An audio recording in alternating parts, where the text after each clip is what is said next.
Hey, my name's Kinneret, and I am the Nayslayer.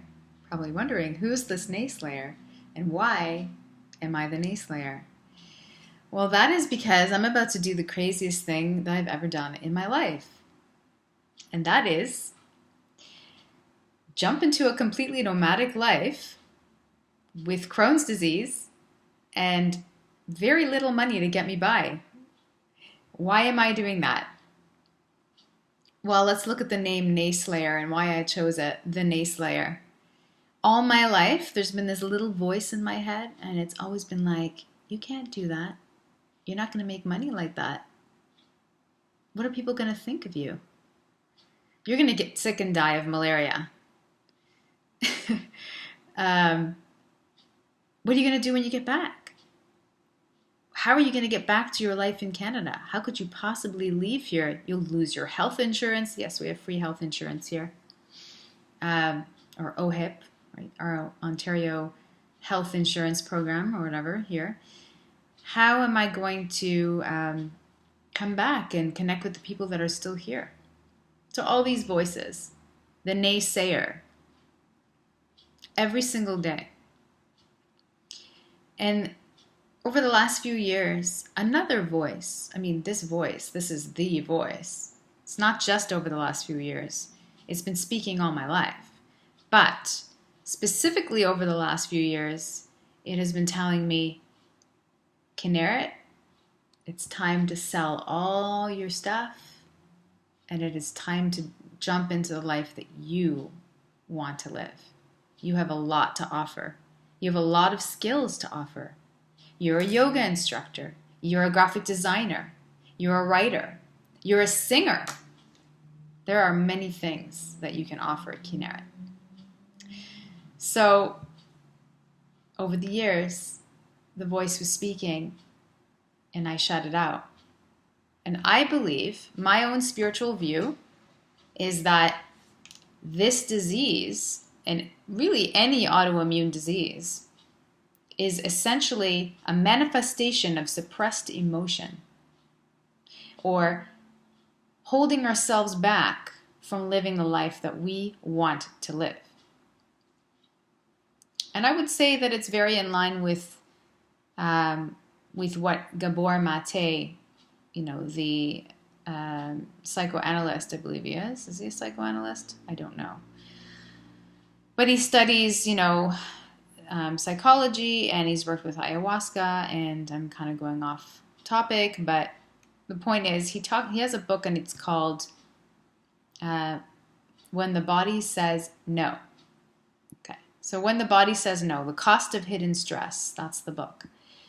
And in my case, he's referring to autoimmune diseases in general and trauma in childhood that have led to the sort of this explosion of this autoimmune disease in the body, right? So it could be genetic. Yes, it's genetic, but there are certain environmental factors that bring it out. So in my case, when my body says no, my body has been saying no. I don't want to live in this country for the last 5 years. I would say 5 years. And my first signs that my body was telling me no, they were things like depression, anxiety, an inability to connect with the events of my life, a feeling that I just wasn't grounded and I wasn't standing where I was supposed to be standing in my life. Then slowly, the depression and the anxiety, because they do take a toll on your body, right? The mind is so connected to the body. After some time, the depression and the anxiety turned into bowel-related issues. And I was diagnosed with focal active colitis in 2015. So just 2 years ago. And it will be 2 years in August. Since then, since that diagnosis, life has taken a completely different, things have been shifting in many, many ways. And I have experienced I'm experiencing the death of ego on so many different levels. It's uncanny. It's crazy. So, things are being pulled out of my life. People, the jobs that I thought that I really, really wanted to do, classes that I really thought I wanted to teach, like everything is just disappearing, breaking down. The old system is breaking down. And 2 years later, after the original diagnosis, it now looks like this disease is more like Crohn's disease. So it's not just the general colitis. It's not just inflammation of the colon.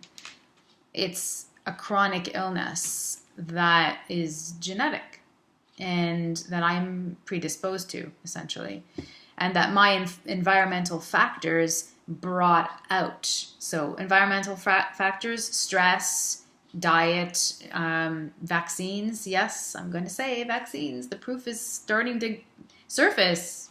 For the longest time, people are like, oh, there's no connection between autism and vaccines or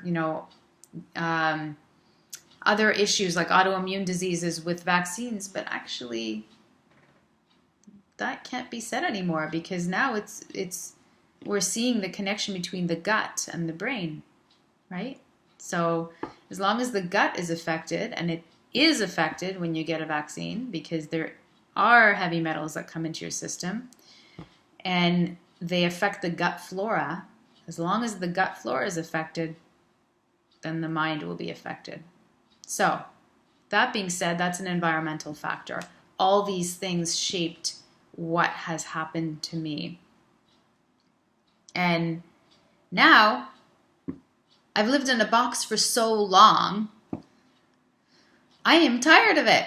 And I am prepared to face my death, because living in this life, staying in this life, is just unacceptable to me. It's worse. It's worse than dying.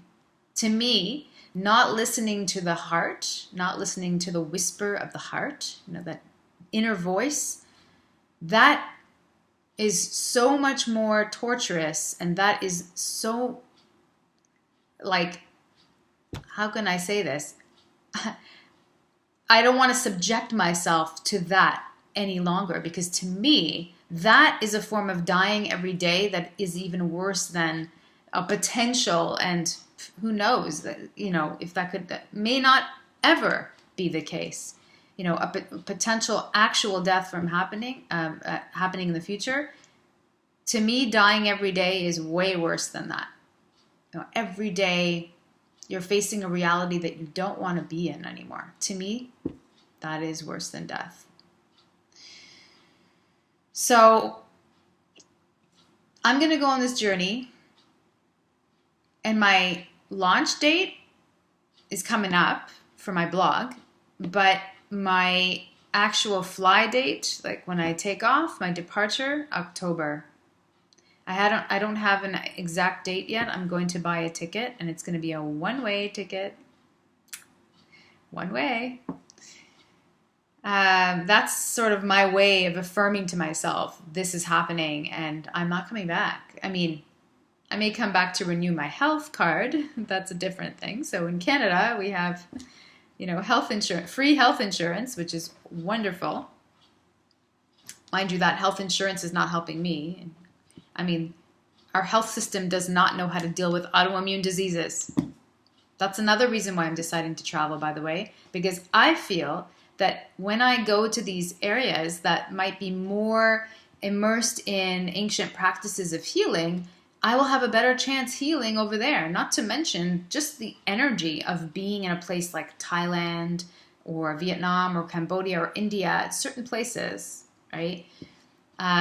Just that energy to me will be enough to heal me, because autoimmune diseases are so related to the mind. It's very psychosomatic, very, very psychosomatic. So yeah, departure date, October.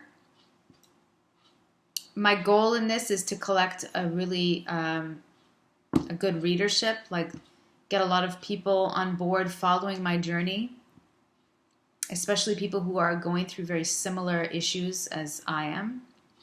Maybe they have an autoimmune disease. Maybe they have, just they're in the stage of stress, anxiety, and depression.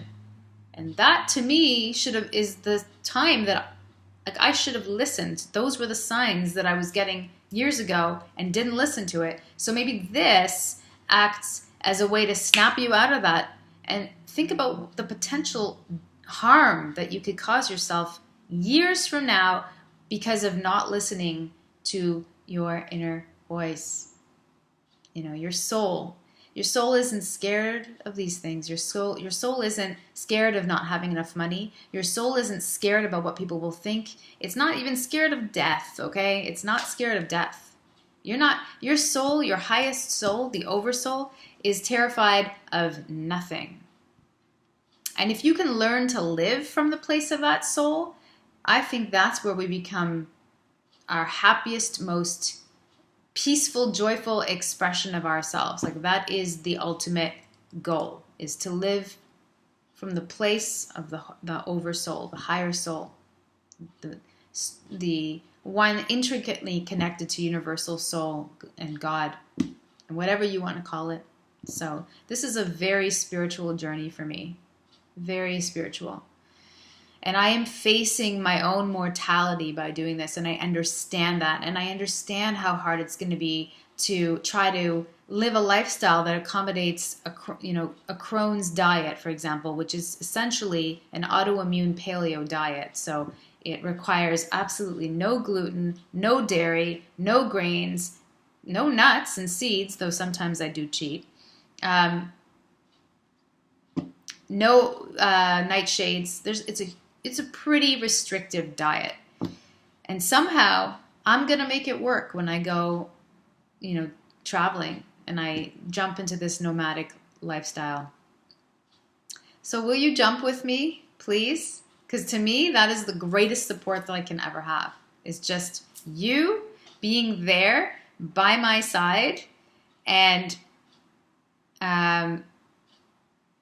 just letting me know that the journey is not for nothing, that there's a real deeper purpose, and it is serving others, and it's serving you somehow too.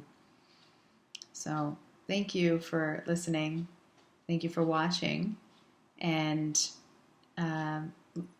look out for more videos. I'll be posting more videos about stuff I'm selling. I'm selling all my stuff, everything, my piano, my car. I need to pay off debt. That's another issue. I have debt. I have no money. And I'm basically going to live it in a pretty rough way. I'm not going to be living in 5-star hotels. Let's just say that. It's not going to be 5-star living. It's going to be pretty humble, modest. Yeah. So join me. Thank you so much for stopping by. Namaste.